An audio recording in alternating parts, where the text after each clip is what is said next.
சரியா போச்சுன்னா சிரிச்சுக்கிட்டே போயிடுச்சான். இது நல்ல ஐடியாவாக இருக்கு அப்படின்ட்டு இதை நம்ம பயன்படுத்துவோம் அப்படின்ட்டு மதியம் 3 மணிக்கு அவருக்கு கொடுக்க வேண்டிய மருந்து ஹோமியோபதி மருந்து டல்காமரான்னு நினச்சிக்கிறேன்.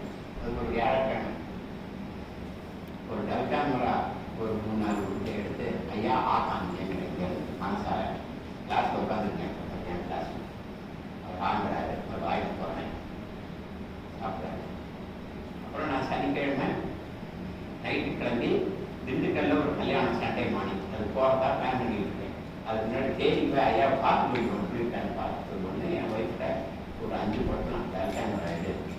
அப்புறம் ஏதாவது காய்ச்சல் இருக்குன்னா மழை காலத்தில் அதை யூஸ் போட்டு வீடுன்னு சொல்லி பேக் பண்ணி வாங்கிட்டு போகிறேன். தேனி இறங்கி கோடாங்கிப்பட்டி அவர் வீட்டுக்கு 5:30 மணிக்கு போயிட்டேன். அவர் யூஸ்வலாக 5:30 எந்திரிச்சு